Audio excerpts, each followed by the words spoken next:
नमस्कार, YouTube channel N universe study में आपका स्वागत है। आज हम इस वीडियो में डिस्कस करेंगे HSSC पेपर ट्रेशर जो एडवर्टाइजमेंट नंबर 7/2015 और कैटेगरी नंबर 2 के अंतर्गत आता है।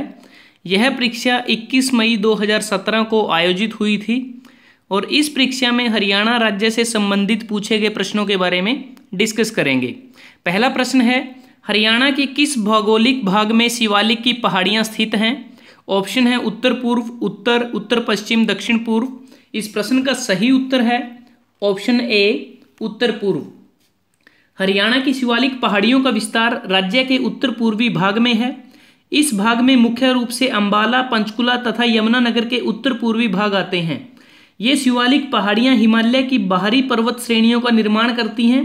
ऊंचाई के आधार पर शिवालिक श्रेणियों को दो भागों में वर्गीकृत किया गया है। पहला भाग निम्न शिवालिक श्रेणियां जो 400 से 600 मीटर तक हैं और दूसरा उच्च शिवालिक श्रेणियां जो 600 मीटर से अधिक हैं। अगला प्रश्न है, महाभारत का मूल नाम क्या है? ऑप्शन है धर्म भारत, पांचाली कथा, जय संहिता, जय भारत। इस प्रश्न का सही उत्तर है ऑप्शन सी, जय संहिता। महाभारत हिंदुओं का एक प्रमुख काव्य ग्रंथ है। विश्व का सबसे लंबा यह साहित्यिक ग्रंथ और महाकाव्य हिंदू धर्म के मुख्यतम ग्रंथों में से एक है और पूरे महाभारत में लगभग 1,10,000 श्लोक हैं और इसका मूल नाम जय संहिता है।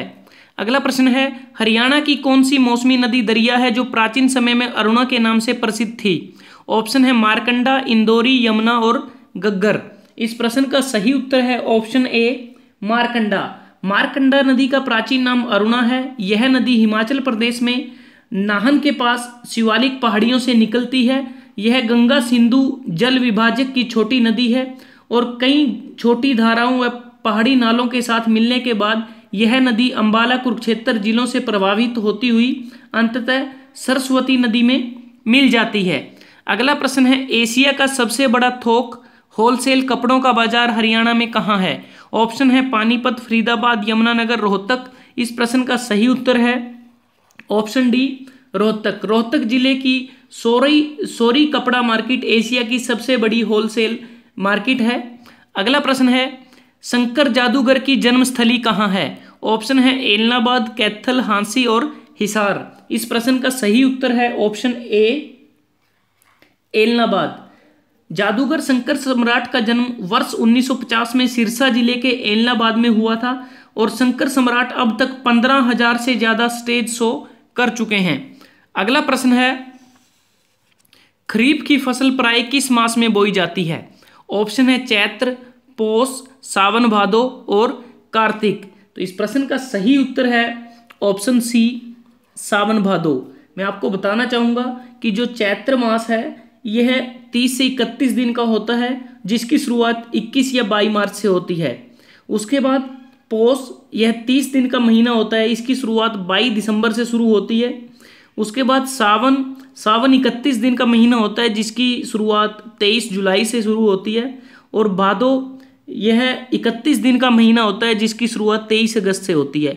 और कार्तिक मास यह भी 30 दिन का होता है और इसकी शुरुआत 30 अक्टूबर से शुरू होती है।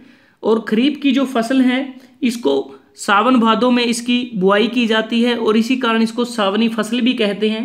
चावल, गन्ना, कपास, मक्का, बाजरा आदि हरियाणा राज्य की प्रमुख खरीफ की फसलें हैं।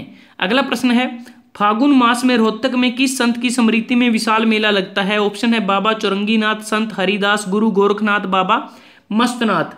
इस प्रश्न का सही उत्तर है ऑप्शन डी, बाबा मस्तनाथ। फागुन का जो मास है यह 30 दिन का होता है, जिसकी शुरुआत 20 फरवरी से होती है और बाबा मस्तनाथ की स्मृति में रोहतक में बोहर में यह मेला लगता है और इस प्रसिद्ध मेले में भारी भीड़ आती है। अगला प्रश्न है, छठी पातशाही गुरुद्वारा किस नगर में स्थित है? ऑप्शन है लाखन माजरा, रोहतक, कुरुक्षेत्र, नरवाना। इस प्रश्न का सही उत्तर है ऑप्शन सी, कुरुक्षेत्र में यह गुरुद्वारा सन्निहित तीर्थ के पास स्थित है। गुरु हरगोविंद से संबंधित जो सिखों के छठे गुरु थे। अगला प्रश्न है, किस ग्रंथ में हरियाणा को बहुधान्यक कहा गया है? ऑप्शन है अष्टाध्यायी, विष्णु पुराण, रामायण, महाभारत। इस प्रश्न का सही उत्तर है ऑप्शन डी, महाभारत में। अगला प्रश्न है, निम्नलिखित में से हरियाणा में किस जात के मानने वाले सबसे कम संख्या में हैं? ऑप्शन है जैन, बौद्ध, ईसाई, मुस्लिम। मैं आपको बताना चाहूंगा कि 2011 की जनगणना के अनुसार हरियाणा राज्य में जैन 0.21% थे, बौद्ध 0.03% हैं, ईसाई 0.20% हैं और मुस्लिम 7.03% हैं। तो इस प्रकार से इस प्रश्न का जो सही उत्तर है वह ऑप्शन बी है, बौद्ध, जिनकी संख्या 0.03% है।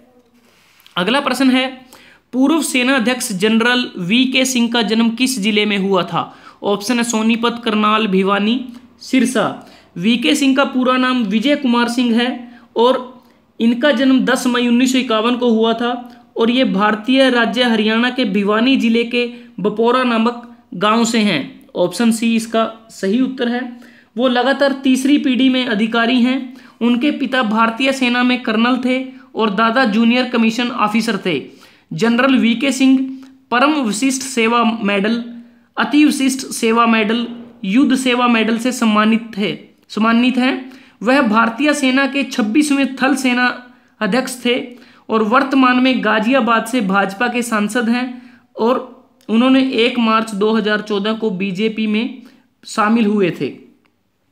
अगला प्रश्न है, सतलुज यमुना नहर का विवाद किस राज्य से है? ऑप्शन है उत्तर प्रदेश, राजस्थान, हिमाचल प्रदेश, पंजाब। SYL के नाम से भी इसको जाना जाता है, सतलुज यमुना नहर। भारत में सतलुज और यमुना नदी को जोड़ने के लिए एक प्रस्तावित 214 किलोमीटर लंबी नहर परियोजना है। हालांकि इस प्रस्ताव में कई बाधाएं हैं, क्योंकि इस विवाद की शुरुआत 31 अक्टूबर 1966 को पंजाब राज्य को पुनर्गठित किया गया, उस समय से शुरू हुआ था यह विवाद और हरियाणा राज्य से इसका विवाद है और इस विवाद की प्रमुख जड़ नदी और नहर का जल का बंटवारा है। पंजाब विधानसभा में पुनः एक विधेयक पास कर किसानों को अधिकृत भूमि वापस करने की बात की गई है 2016 में और सुप्रीम कोर्ट ने विधेयक पर यथास्थिति का आदेश दिया है और नहर का कार्य 85% तक पूरा हुआ है। हरियाणा सरकार ने नहर के अपने हिस्से के कार्य को लगभग पूरा कर लिया है और हरियाणा ने अपने यहाँ नहर के 92 किलोमीटर के कार्य को पूरा कर लिया है और इस परियोजना के पूर्ण होने पर हरियाणा सर्वाधिक लाभान्वित होगा। तो इस प्रश्न का जो सही उत्तर है ऑप्शन डी, पंजाब। अगला प्रश्न है प्रश्न नंबर 13, हरियाणा में पनघट से संबंधित गीतों में किस प्रकार के रस की प्रधानता रहती है? ऑप्शन है शांत, श्रृंगार, करुण और वीर। तो इस प्रश्न का जो सही उत्तर है वह है ऑप्शन बी, श्रृंगार रस। अगला प्रश्न है, नारनौल के क्षेत्र में सतनामी सैनिकों से किस मुगल सम्राट की सेना से भयंकर युद्ध किया?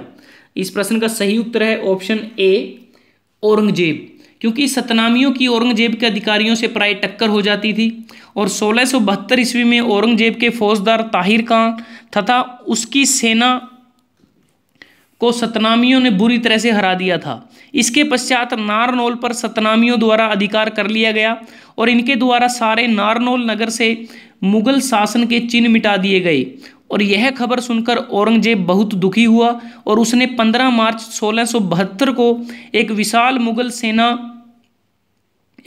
मुगल सेना बादशाह जादा मोहम्मद अकबर तथा हामद खां, याहिया खां, कमालुद्दीन आदि अनुभवी सैनिक सरदारों के साथ नारनौल हेतु रवाना कर दी और सतनामियों ने इस मुगल सेना का बड़ी वीरता से मुकाबला किया, परंतु अच्छे हथियार व नए ढंग से लड़ने वाली इस मुगल सेना को आखिरकार विजय हाथ लग गई और सतनामियों की हार हुई।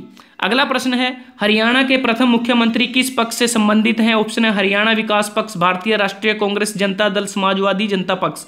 इस प्रश्न का सही उत्तर है ऑप्शन बी, भारतीय राष्ट्रीय कांग्रेस। हरियाणा के प्रथम मुख्यमंत्री भगवत दयाल शर्मा थे, जिनका कार्यकाल 1 नवंबर 1966 से 23 मार्च 1967 तक रहा और वो भारतीय राष्ट्रीय कांग्रेस से थे।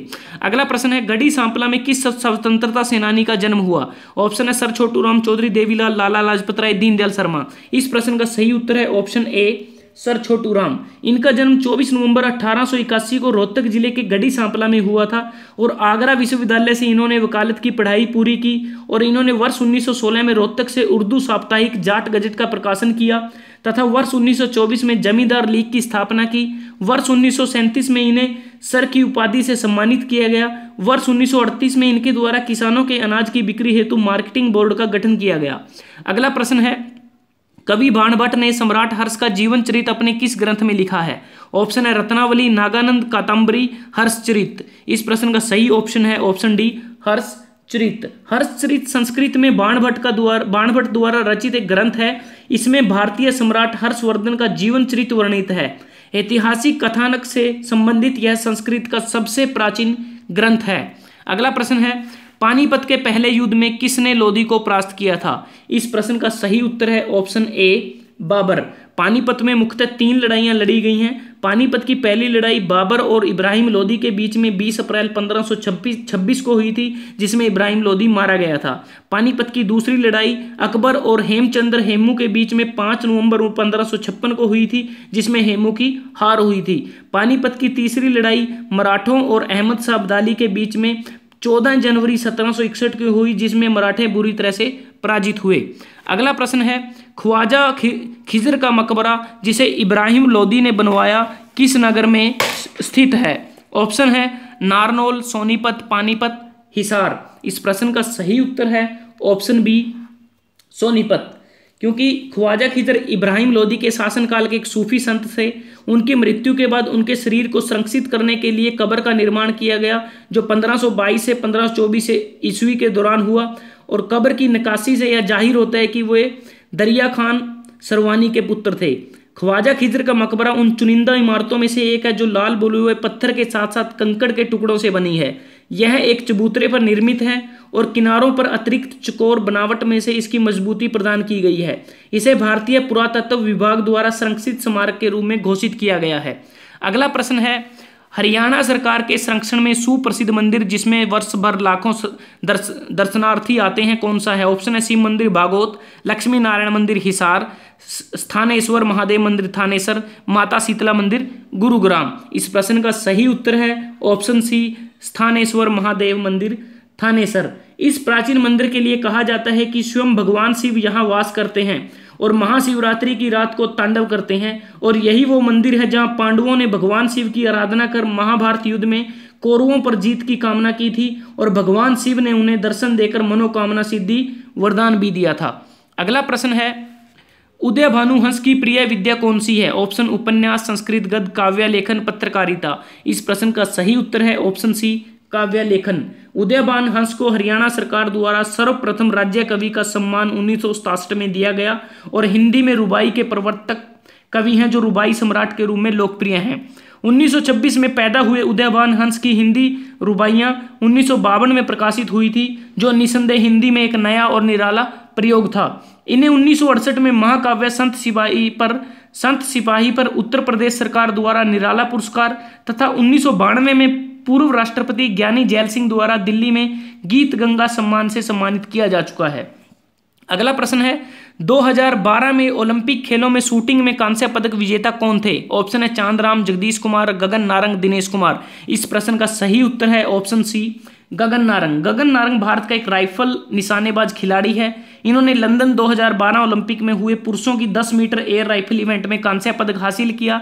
इनके पूर्वज हरियाणा के पानीपत जिले में स्थित समालखा में रहा करते थे। उसके बाद उनके दादा पानीपत से हैदराबाद जाकर बस गए और उनके माता पिता का नाम भीमसेन नारंग और अमरजीत है।